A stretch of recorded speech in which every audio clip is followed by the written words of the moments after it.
एक बार भगवान के सेवक ने भगवान से कहा, आप सारा दिन मूर्ति बनकर खड़े रहते हैं, आज आपकी जगह मैं आपका रूप धारण कर लूंगा और आप आराम से घूम आओ।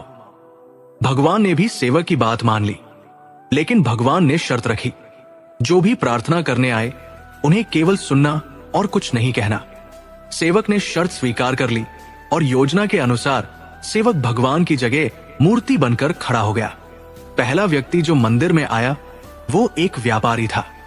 उसने भगवान से कहा, भगवान, मैंने नया कारखाना खोला है, कृपया उसे सफल बनाइए। व्यापारी माथा टेकता है और तभी उसका बटुआ गिर जाता है। वो बटुआ गिराकर बिना देखे चला जाता है। सेवक बेचैन हो जाता है और सोचता है कि व्यापारी को बता दे कि उसका बटुआ गिर गया है, लेकिन भगवान की शर्तों के अनुसार वो कुछ नहीं कहता।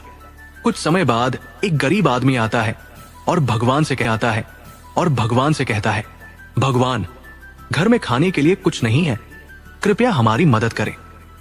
भगवान के सामने बटुआ पड़ा होता है। वो गरीब आदमी भगवान का धन्यवाद करता है और बटुआ उठाकर चला जाता है। फिर एक नाविक आता है और कहता है, भगवान, मैं 15 दिनों के लिए समुद्र की यात्रा पर जा रहा हूं, कृपया मेरी यात्रा में कोई समस्या न हो।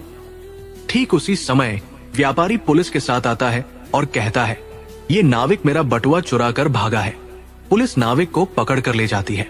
इस बीच सेवक बोल पड़ता है, बटुआ तो गरीब आदमी ने चुराया है।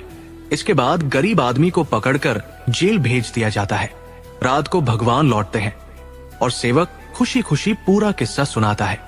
भगवान मुस्कुराते हुए कहते हैं, तुमने किसी का भला नहीं किया, बल्कि सब कुछ बिगाड़ दिया।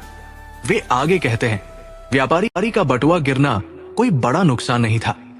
वो गलत धंधा करता है और अगर गरीब आदमी को बटुआ मिल जाता तो उसके बच्चों को भोजन मिलता और उसकी परेशानियां दूर हो जाती। नाविक जिस यात्रा पर जा रहा था वहां एक तूफान आने वाला था।